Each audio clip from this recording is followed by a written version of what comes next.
ہمیں حکم دیا گیا وَلِتُكْمِلُوا الْعِدَّةَ وَلِتُكَبِّرُوا اللَّهَ عَلَى مَا هَدَاكُمْ، گنتی کے دن پورے کرو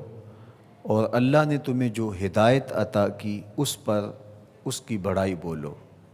اس پر تکبیر بولو۔ گنتی کے دن 29 ہیں یا 30، ثواب 30 کا ہی عطا کیا جاتا ہے۔ وَلِتُكَبِّرُوا اللَّهَ عَلَى مَا هَدَاكُمْ، جو تمہیں اس نے ہدایت عطا کی اس پر اس کی بڑائی بولو۔ اللہ اکبر لا الہ الا اللہ واللہ اکبر، اللہ اکبر وللہ الحمد، یہ اس آیت کریمہ پر عمل ہے۔ عید کا دن اللہ کی رحمتوں کے نزول کا دن ہے، اور یہ دن ہمیں صدقہ فطر کی ادائیگی کا حکم دیتا ہے۔ صدقہ فطر ایک تو غریبوں کو عید کی خوشیوں میں شامل کرنے کے لیے ہے، اور دوسرا روزے کے اندر جو ہم سے کوتاہیاں ہو جاتی ہیں یہ اس کا کفارہ بن جاتا ہے، اور روزوں کی قبولیت کا سبب اور ذریعہ بن جاتا ہے۔ یہ بات ذہن میں رکھیے گا کہ عید کے موقع پر ہمیں غرباء کو، مساکین کو، معاشرے کے ان طبقات کو یاد رکھنے کی تلقین کی گئی ہے جو کسی وجہ سے عید کی خوشیوں میں شامل نہیں ہو سکتے، معاشی بحرانوں کا اور کمزوریوں کا شکار ہیں۔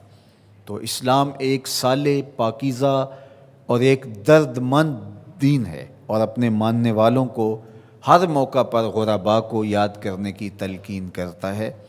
تو یہ موقع عید کا ہے، تو عید کے موقع پر غرباء کو خوشیوں میں شامل کرنے کا سبق اور درس دیا گیا ہے۔ تیسری بات جو اس موقع پہ میں آپ کے سامنے رکھنا چاہ رہا ہوں وہ یہ ہے کہ اس مرتبہ عید الفطر بہت درد اور اذیتیں لیے جلوہ گر ہوئی ہے، اس لیے کہ ہمارے فلسطینی بھائی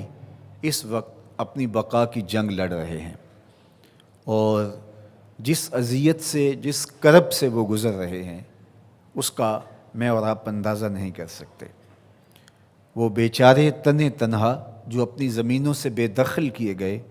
اور آج مسجد اقصیٰ میں ان کو داخل نہیں ہونے دیا جاتا، اور اگر وہ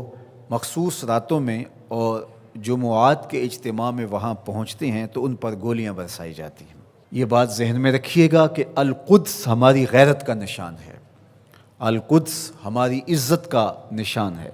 ہمارے آقا و مولا حضور ختم المرتبت صلی اللہ علیہ وآلہ وسلم نے آسمانی معراج کا آغاز مسجد اقصیٰ سے کیا، اور قرآن نے اس مسجد اقصیٰ کا تعارف کرواتے ہوئے کہا الذی بارکنا حولہ، یہ وہ بابرکت جگہ ہے جس کے اطراف میں ہم نے برکتیں رکھی ہیں۔ یہ انبیاء کی سرزمین ہے، یہ محبت انوار ہے، یہ ارض شام، فلسطین شام کا ہی حصہ ہے، اردن بھی شام کا حصہ ہے، فلسطین بھی شام کا حصہ ہے، اور سیریا یہ تقسیم کر دیا گیا۔ تو یہ سارے شام کے حصے ہیں جو ارض مبارک ہیں، اور اللہ جل شانہ کے محبوب علیہ السلام نے ہاتھ اٹھا کر کے شام کے لیے دعا مانگی ہے، اللہم بارک لنا فی شامنا، اللہم بارک لنا فی یمننا۔ تو شام کی سرزمین اور بیت المقدس مسلمانوں کے لیے عزت کا مقام ہے، اور تیسری مقدس ترین جگہ ہمارے لیے مسجد اقصیٰ ہے۔ تو بیت المقدس پر آج یہودیوں کا قابض ہو جانا، اور پھر مزاحمت کرنے والے، اپنے حق مانگنے والے مسلمانوں کو یوں گولیوں سے بھون ڈالنا اور یوں اذیتوں میں مبتلا کرنا، اور پھر کوئی توانا آواز ان کے لیے بلند نہ ہونا، یہ دردناک صورتحال ہے۔ شاید آج انہوں نے فیصلہ کر لیا ہے کہ جیسے بھی ہو ہم اپنا حق لے کے رہیں گے۔ آج وہاں عید کے دن فلسطینی اپنے بچوں کو لے کر کے، دودھ پیتے بچوں کو بھی گود میں اٹھا کے مسجد اقصیٰ کی طرف مارچ کریں گے کہ یا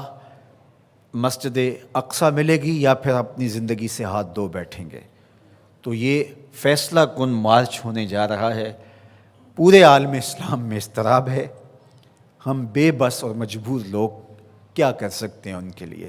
لیکن دعا مومن کا اسلحہ ہے۔ جب ہم کچھ اور نہیں کر پاتے تو دعا ہمارے پاس موجود ہے۔ تو آج اس اجتماع عید کے موقع پر اپنے فلسطینی بھائیوں کے لیے پورے خلوص کے ساتھ دعا کیجیے گا، اللہ انہیں کامیابیاں نصیب فرمانا، اور غاصب یہودیوں کو غارت کر دینا، صہیونیوں کو برباد کر دینا، امت مسلمہ کو عروج اور بانکپن نصیب فرمانا، اللہ ان کو آبرو دینا، مسجد اقصیٰ کی آزادی نصیب کرنا، اور ہمیں وہ بہاریں، وہ عزتیں، وہ وقار نصیب کرنا کہ ہم وہ دن اپنی آنکھوں سے دیکھ سکیں کہ مسجد اقصیٰ آزاد ہوئی ہے۔